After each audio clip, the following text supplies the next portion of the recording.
Welcome to Building a Band Program, a special series from Rock School Proprietor Podcast.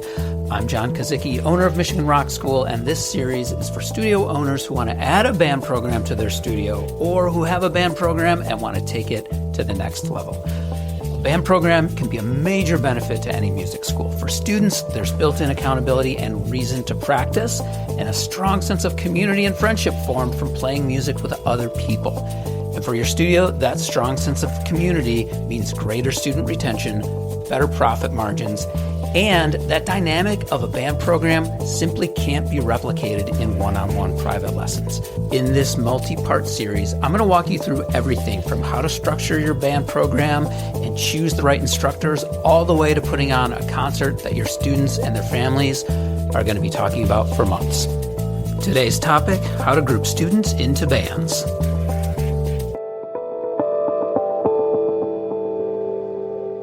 At my rock school, our biggest priority is getting students playing together in bands. Two of the key strategies we use in rehearsals are scaffolding and chunking. Both make complex tasks and big goals more manageable for students. Those same teaching strategies work great in private guitar lessons too, and they're built into my book, Complete Guitar Strumming. It's a straightforward approach to teaching rhythm, timing, and strumming so students can start playing songs faster. I've used this method for years, and the instructors at my school use it with their students every day. I also created a free instructor companion guide and training videos to help with quick, easy implementation to use with your students too. Both digital and hard copy versions are now available. Visit rockschoolproprietor.com/book to learn more. Welcome to Rock School Proprietor Podcast, and welcome back to our special series of episodes called Building a Band Program. My name is John Kazicki, and in this series, I'm sharing my years of experience running a rock school with bands as a central focus in my music school. If you're thinking of offering a band program or looking for tips to elevate your program, maybe you already have it, this is the place. Maybe you have students or parents who are even suggesting or asking you to offer some sort of dynamic group program where kids play together and perform together. Or maybe you want to have a competing offer with one of those larger franchises like School of Rock or Bach to Rock. I know that is something I hear often in the online groups and from other studio owners. You start to get a little nervous when those franchises move into town. I'm here to help. I've done it. I've competed with those franchises. So that's what I'm sharing. I'm sharing all the info that I have about building the band program at my own school, Michigan Rock School. Today's topic, how to group students into bands. This can be complicated. And again, I get asked this, well, how do you do it? There's so many variables. Yes, there are a lot of variables, or there can be a lot of variables. I think the key is controlling those variables and figuring out how you want to approach them, which are important and which are not so important. And generally, I kind of see a couple of schools of thought on this. One school of thought is grouping students or band members by age. This is one of the things that I often see from some of those larger franchises that offer band programs. It's very much just focused on age and then grouping all of those kids in that age group into a very large group or ensemble, and then sort of figuring out how to segment them out from there. I find this as a very general way of grouping kids into bands, and it can work. And in many cases, though, what I think it will lead to is this second school of thought. And this is kind of the one that I'm going to talk about. And it's the one that I use in my studio, which is a more curated approach to consider a few other variables besides just age. I think there's more, in my opinion, a little bit more longevity there. It's definitely more work and slightly more complex on the front end, but I'm going to walk you through how I approach it because I think it pays off over time. Because if you're ultimately going to end up there anyway, you may as well just start there in the first place is my thought process. So I'm going to walk you through this more curated approach to grouping the students into bands. And there are essentially three variables that I consider when we are setting up our bands at Michigan Rock School: age, ability, and musical interests. Now, keep in mind, like, you can add other variables, but the more variables you have to consider when you're trying to group these kids into bands, the more complicated the process will get. And on top of that, you simply need more students in a pool to make that work when you do consider more variables besides things like age and ability level and all those things. I mean, you're already dealing with instruments that they play, which is sort of an unspoken variable that I'm not even going to get into in this episode. So how I do it and how we do it at my school, we group for age and ability first. So those are those first two variables, and then musical interests last. And I'll get into that a little bit more as we go. So let's start with age. I think age is probably the most important variable when you're trying to group these kids into bands. And even then, what we try to do is we segment those ages of the kids into ranges. So basically, we've got an elementary school aged range, we've got a middle school age range, and then we've got a high school age range.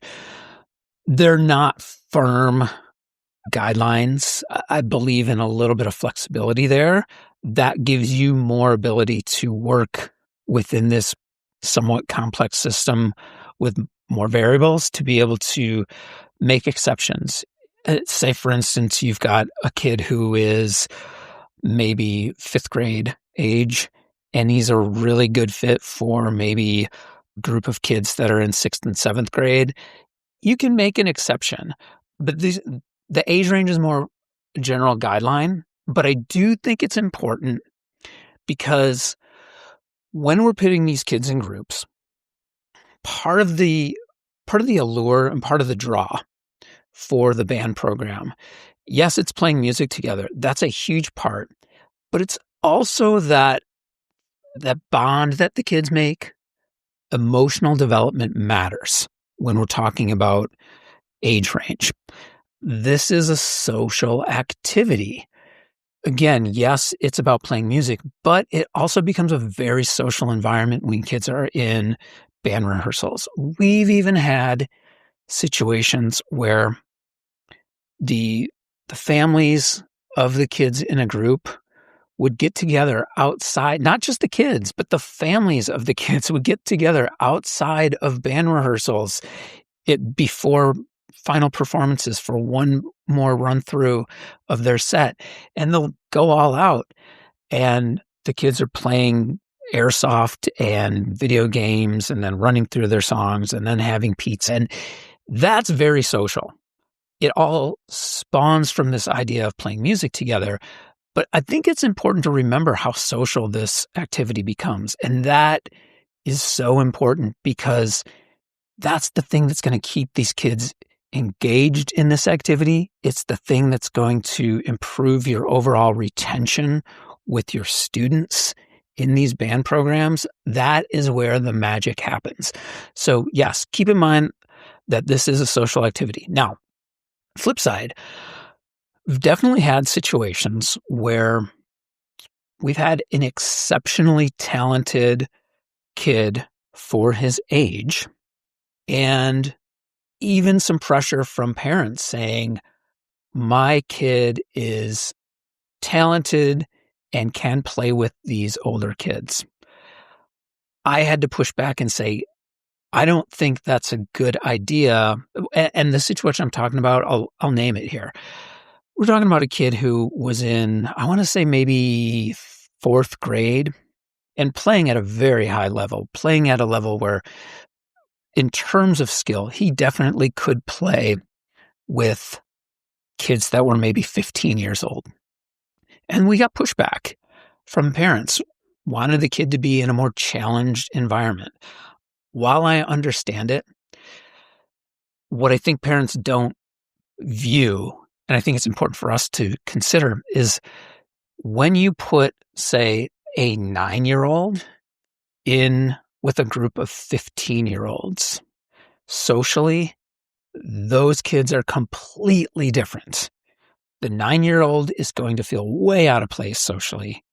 The 15-year-olds are going to feel uncomfortable too and not their game because there's a younger kid in the group. So you got to consider the social activities, or this as a social activity. So that's a long explanation to basically say that, yes, age is a important variable. So think of those 3 age ranges, like elementary age, middle school age, and high school age.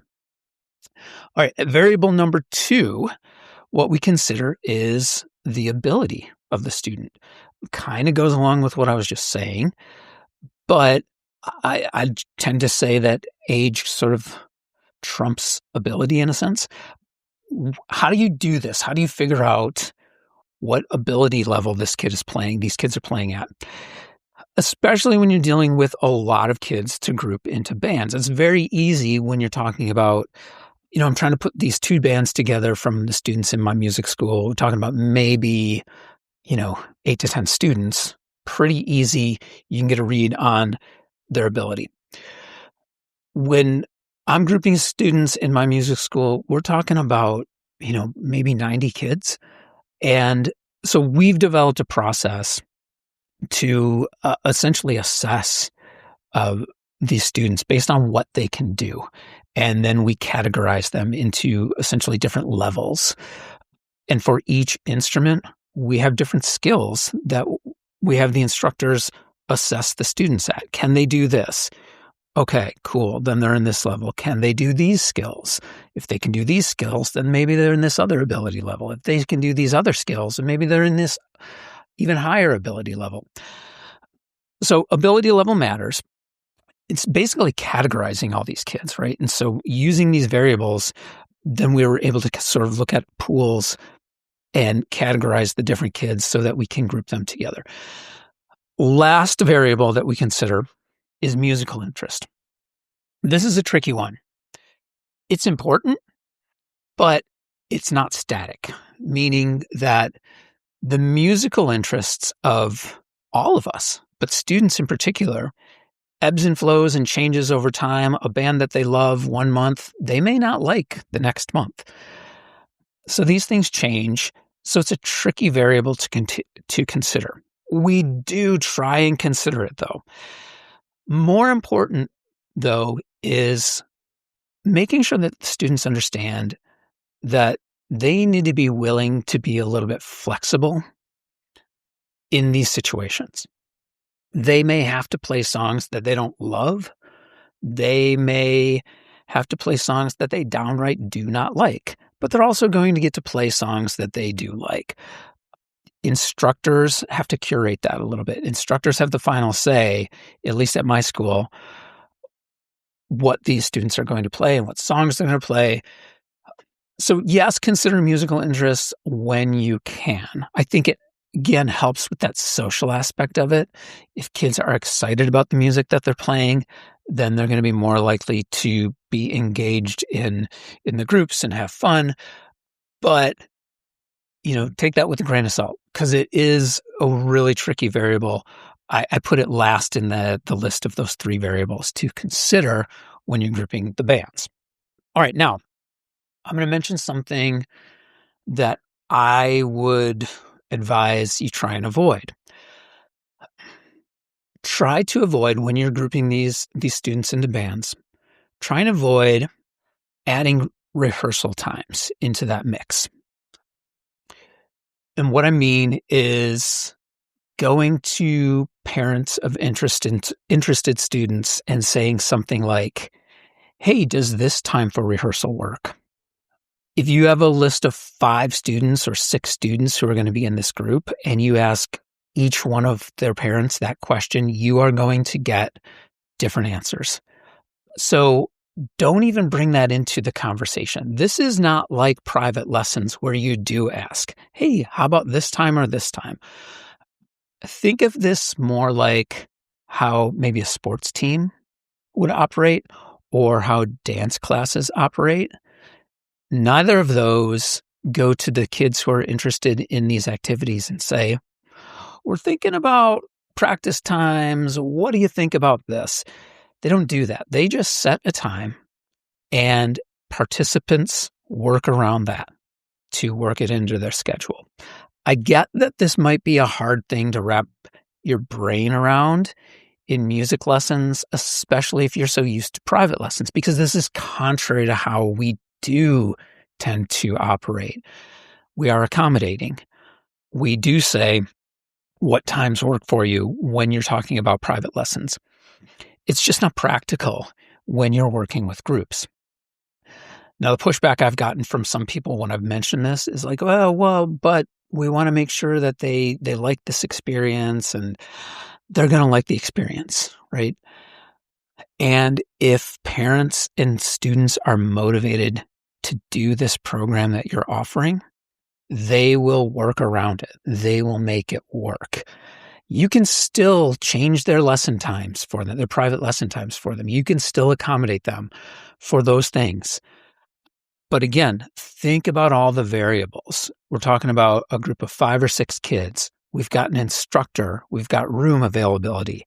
You have to be the one to say, this is the time when we're going to be offering this group. Hey, does this work for you? We think this is a really good fit for your kid. There's some kids that are the same age as him. They're at a very similar ability level. Hey, they even like some of the same music. We really think your child is going to love this. This is the time that we're going to offer it. What do you think?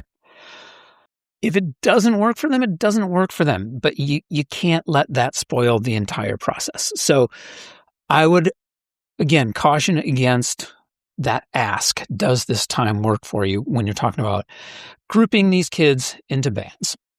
All right. I hope you gained some insight on how to group students and band members into these bands from this episode.